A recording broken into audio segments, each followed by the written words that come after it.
Well, good morning, Center Hope. It is June the 29th.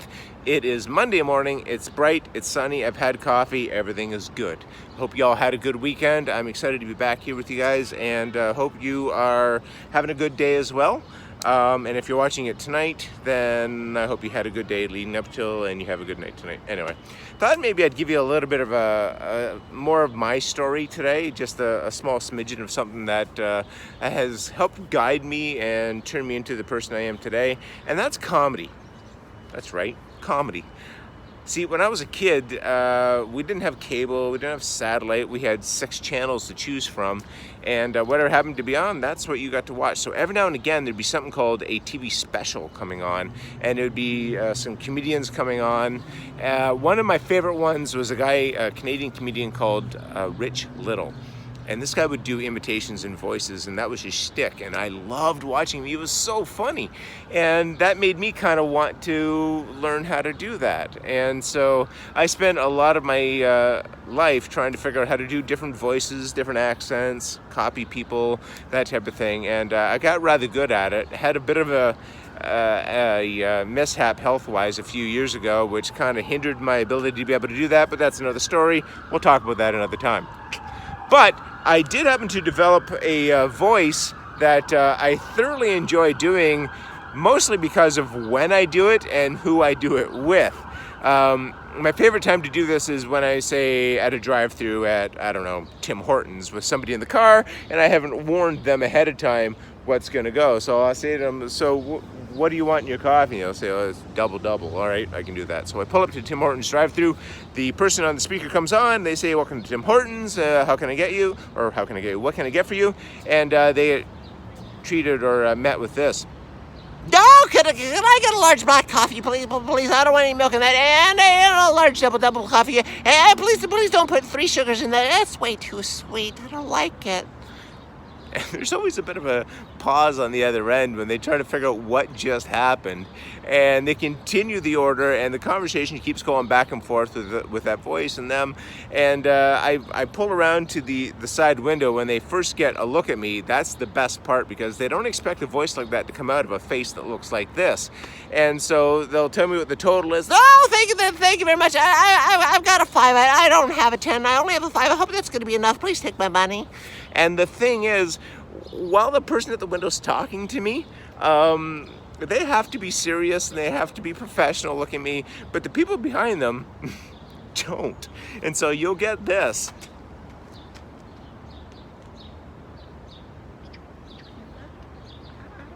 And they're back there trying to figure out what the stink is going on, and I absolutely love it, because the person beside me, they had no idea what was going on either, and they're trying to keep a straight face so that they're not giving it away, and that's the best part.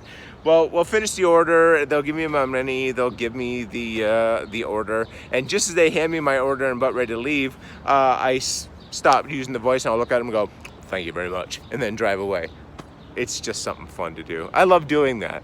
But I didn't get that way overnight. I didn't get that ability to do that just straight away. It took a little bit of time to be able to make sure that I could actually do that. That reminds me actually of another comedian that I like. His name's Brian Regan, and this guy is a genius. And this little bit that he did one time referred around playing chess, and how he was watching these 2 guys play chess, and suddenly the game ended when one of the guys looked down and went, well, I'm gonna do this, you're gonna do that, it's checkmate in 3 moves, I win. And that was it.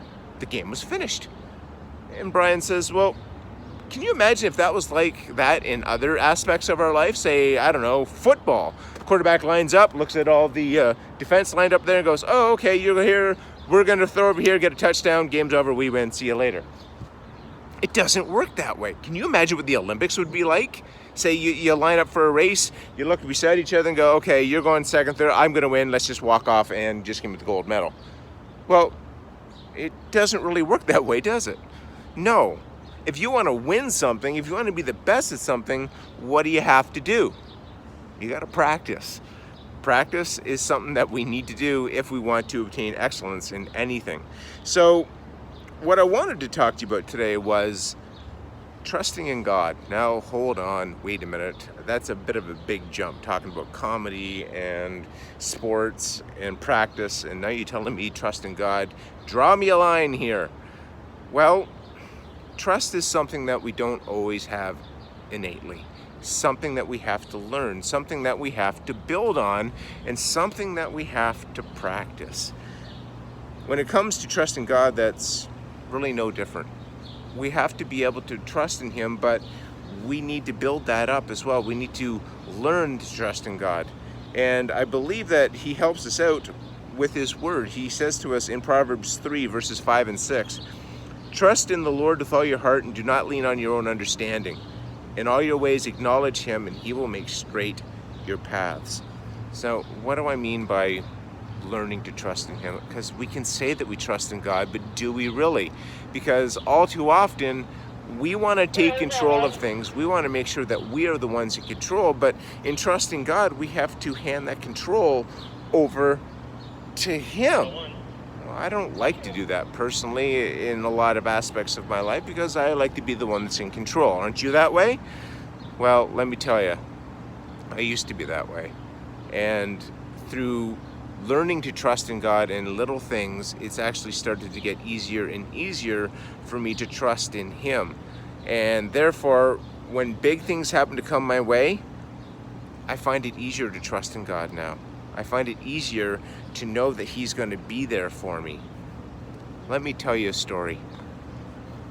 Years ago, I was working at this place called Youth for Christ, and I know I've mentioned this before, and we were doing a summer camp. Now, at the summer camp, during the week, we would take the kids on an adventure for the day. We'd either go to some waterfalls, go to a beach, whatnot. Well, we changed it up this one year. We went to this little camp on the Saugeen River.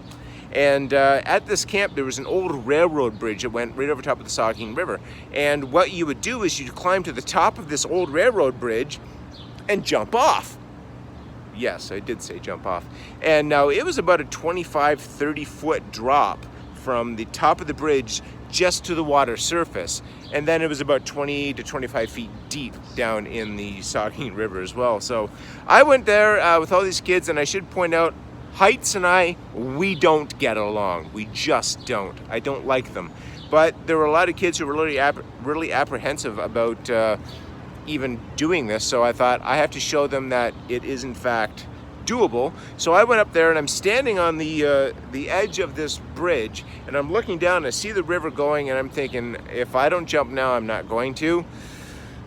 I did. I jumped, went into the water. Now, I should tell you that that water was not only really, really cold, like it took your breath away as soon as you went into it. It was actually moving extremely fast too. So, not sure if you can see that car right over there, that one right there.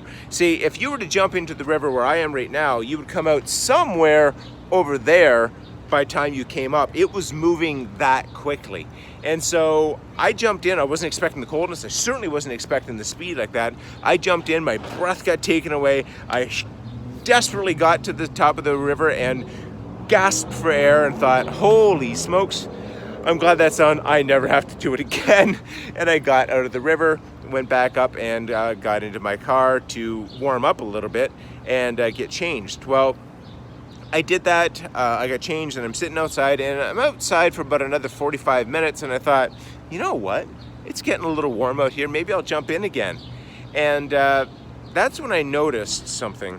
See, I'm always playing with my ring on my finger, my wedding ring with my thumb, and I'm always toying around with it. And I went to go do that and realized it's not on my finger anymore.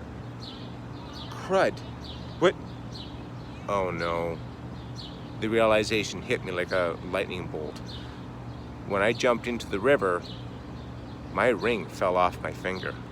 Now, some people might think that that's not that big a deal. To me, this is a massive deal. So I went to my car and I called my wife and I told her what had happened. I was beside myself. My wedding ring means a ton to me. I did not want to be without it. And she said, we'll just get you a new one. I said, I don't want a new one. I want my wedding ring back. It's important to me. Well, I went out and I told some of the other leaders there what had happened, and One guy that I was working with there said, no problem, I actually have a snorkel, I've got weights, I've got my flippers in my car, I'm gonna dive in there and I'll just try to find it. Now, remember how I told you how strong that current was? Well, this guy's an experienced snorkeler, and he could barely stay in the water in one spot to try to find it. He went down and up and about 3 times, had no more energy left, and could not do it anymore. So someone else took the gear and they tried to do it. And then someone else took a gear, and people were tagging off trying to find my ring in this fast moving water.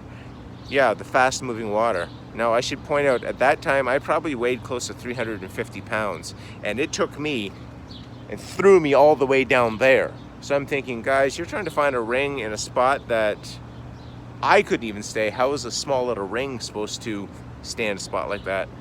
Well, after an hour, I said, guys, we need to stop it. Let's just quit. We don't need to try this anymore. We're already stopping the day. All the kids aren't swimming anymore. This isn't a fun day. Let's just forget it. This is with an organization called Youth for Christ. That's important, because it wasn't until I said let's forget about it that somebody, and it was one of our campers, said, have we prayed about this yet?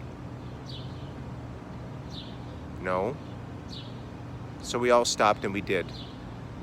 And I kid you not, after we finished praying, as soon as we finished, somebody took a dive, went to the bottom, and came right back up from the spot that I dove in, holding my ring. It had fallen off my hand and stayed in that exact same spot, and it wasn't until we stopped and prayed that we found that. Now, some people are going to say coincidence. I don't believe in coincidence. I believe God needed to teach me a lesson, to trust in Him. And that started helping me believe that I could trust in God more and more and more. See, I've gotten to the point now where I can trust in God in a lot of things. Do I take the reins back? Of course I do. Am I perfect at this? Absolutely not. But I am practicing it, and I'm trying harder and harder every day to try to trust in God more and more. And that's what I want you guys to do.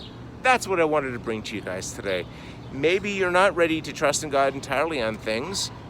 Start with some stuff. Hand things over to Him. Let Him know what you need. Put your trust in Him and do not lean on your own understanding. That river, I was leaning on my own understanding. I wasn't leaning on the trust that I can have in Him. And it wasn't until I did that things went my way. Guys, as I said before, I'm nothing special. I'm not someone that God uses more than anybody else. It just happens to be that's what I do. He does use me.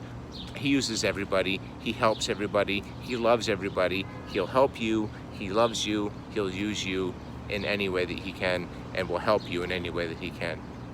Anyway, that's what I wanted to talk to you about today. Hope that made sense. Please, as I've said before, leave a comment below if anything that I've said makes any sense, or if you just want to put a comment in there, let us know how you like these videos. So that's all I'm going to say today. God bless you. Have a wonderful day, and I will see you later.